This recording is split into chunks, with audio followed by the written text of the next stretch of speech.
Guys, kalian tahu Sritek kan? Itu loh, perusahaan tekstil raksasa asal Solo. Intan pernah bahas kalau kalian belum tahu. Ini linknya di deskripsi juga sudah Intan taruh. Tapi akhir-akhir ini bukan bikin seragamnya yang jadi sorotan, malah seragam pink yang jadi bahasan. Yap, seragam tahanan Kejaksaan Agung. Dan yang pakai bukan karyawan biasa, tapi ex-dirut sekaligus komisaris utama mereka sendiri, Iwan Setiawan Lukminto. Ceritanya gimana kok Pak Iwan bisa sampai pakai rompi pink? 大家好，我叫英丹，欢迎来到我的频道 Dynasty 小戏。 Sebelumnya Intan mau membaca Saweria yang masuk dari Januar, belajar banyak dari Intan. Makasih buat teman-teman yang mau mendukung channel ini, teman-teman bisa mendukung via Saweria atau PayPal yang linknya ada di deskripsi ya. Di Saweria atau PayPal teman-teman bisa nulis message-nya itu bisa berupa dukungan kayak Januar ini tadi, bisa berupa request video atau pertanyaan yang akan Intan bacakan di video berikutnya. Okay, let's start! Jadi gini ceritanya, Kejaksaan Agung itu lagi bersih-bersih. Tapi bersih-bersihnya bukan pakai sapu lidi, bersih-bersih pakai pasal tindak pidana korupsi. Target bersih-bersihnya kredit bank yang dikasih ke Sritek. Kayaknya terdengar biasa, iya kan? Tunggu dulu. Ternyata kredit ini ada bumbunya, bukan bumbu dapur, tapi bumbu korupsi. Bayangin ya, Sritek itu dapat kredit dari 28 bank. Bukan 2, bukan 8, tapi 28 bank. Dengan total pinjaman 3,6 T. Gila, itu besar banget loh itu. Bisa buat beli pabrik, beli pulau, bahkan bisa buat modal nikah 10 kali. Masalahnya, menurut Kejagung, kredit-kredit itu ada yang dikasih dengan cara yang tidak sehat. Bukan karena perusahaannya itu layak ya, tapi karena main mata. Bukan mata uang, tapi mata antar manusia yang saling mengerti. Demi cuan, Iwan Lukminto diduga ikut cawe-cawe dalam pengajuan kredit ini. Bahkan sampai ada dugaan ya, dia itu memanipulasi laporan keuangan supaya Sritek itu lebih kelihatan sehat walafiat. Padahal aslinya ya sudah megap-megap. Ibarat orang sakit dandan full make up supaya kelihatan seger di depan calon mertua. Ini mah sudah tipu-tipu level dewa nih. Skandal ini mulai tercium sejak tahun 2021. Saat itu Sritek itu menunjukkan laporan keuangan yang defisitnya itu sampai 15 T. Dari situ Kejagung ini mulai curiga, kok bisa ya perusahaan sebesar Sritek yang ekspornya itu kenceng, ekspor ke banyak negara bisa rugi sampai triliunan kayak gitu. Ternyata setelah ditelusuri, banyak kredit dari bank yang kayaknya itu dikasih tanpa due diligence yang benar, alias asal kasih, asal percaya, asal comot. Dan bukan cuman 1-2 bank, bank-bank daerah juga ikut main. Kayak Bank DKI, Bank BCB, bahkan mantan dirut dan pejabat tinggi bank-bank itu juga ikut ditetapkan sebagai tersangka. Lah kok bisa? Ya mungkin dia mikir ya Sritek itu perusahaan besar, masa sih nggak bisa bayar?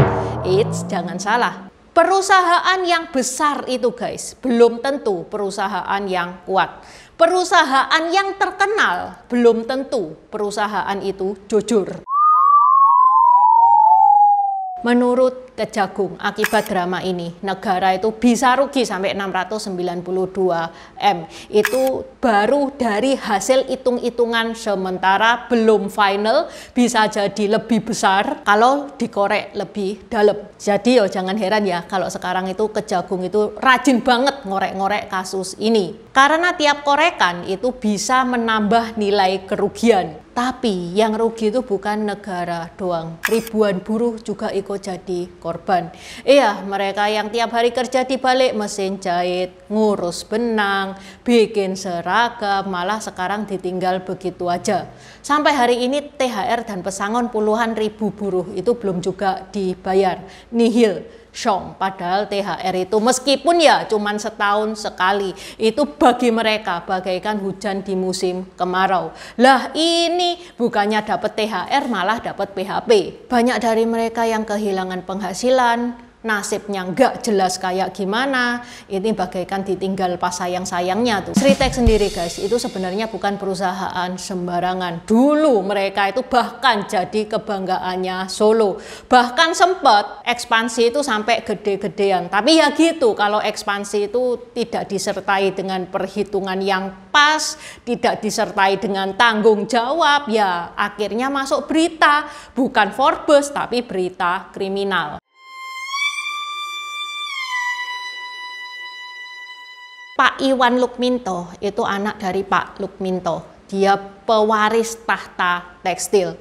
Tapi tahta ya juga bisa jadi beban kalau tidak dijaga baik-baik. Pak Iwan Lukminto ini selama hampir 10 tahun itu sudah jadi dirutnya Sritek dari tahun 2014 sampai 2023. Dia dianggap punya peranan besar dalam manuver-manuver keuangan perusahaan, termasuk soal urusan kredit. Waktu ditangkap, gaya penangkapannya juga khas Kejagung, pakai rompi pink. Dia dibawa ke tahanan dan siap diperiksa secara intensif. Netizen langsung heboh, loh dia kan komisaris tekstil ya, kok bisa dia nyeret-nyeret bank? Ya kalau memang benar ikut cawe-cawe, ngajuin laporan fiktif demi mendapatkan pinjaman kredit, ya itu udah masuk kategori kejahatan berat. Nggak peduli jabatanmu apa, yang diusut adalah perbuatanmu. Kembali lagi ke Pak Iwan, dia ditangkap di kawasan Kelapa Gading pada tanggal 16 Mei 2024 malam. Langsung digiring ke gedung Bundar Kejagung buat pemeriksaan. Menurut Harli Siregar dari Kejagung, status Pak Iwan ini sekarang adalah saksi, belum tersangka. Lah kenapa kok ditahan? Ya untuk memudahkan penyelidikan, karena Pak Iwan ini sering banget ke luar negeri, paspornya itu lebih aktif daripada SIM kita, supaya lebih gampang kalau diinterogasi. Jika ada apa-apa ya udah ditahan dulu. Korupsi ini itu ngasih kita pelajaran penting ya. Korupsi bisa datang dari mana saja. Even dari perusahaan yang kelihatannya kuat, kelihatannya kokoh, terkenal, rapi, nasionalis, bisa loh perusahaan itu korupsi. Jangan ketipu sama brand gede, kadang yang kelihatan kinclong itu karena lampu, bukan karena bersih. Dan yang lebih serem lagi, korupsi ini melibatkan dunia perbankan. Kalau kredit bank bisa dikasih karena kedekatan, karena manipulasi data, bukan karena analisis resiko yang objektif, ya siap-siap saja sektor keuangan Indonesia megap-megap. Sekarang Kejagung ini masih mengembangkan kasus ini. Siapa tahu ada muncul tokoh-tokoh lain. Karena korupsi itu kayak benang kusut ya. Kalau ditarik satu bisa bulet kemana saja.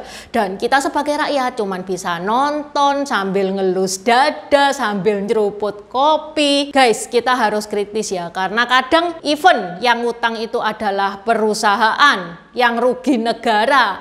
Tapi ya ending-endingnya kita kena getahnya juga. Oke, sampai di sini dulu bahasan Intan hari ini.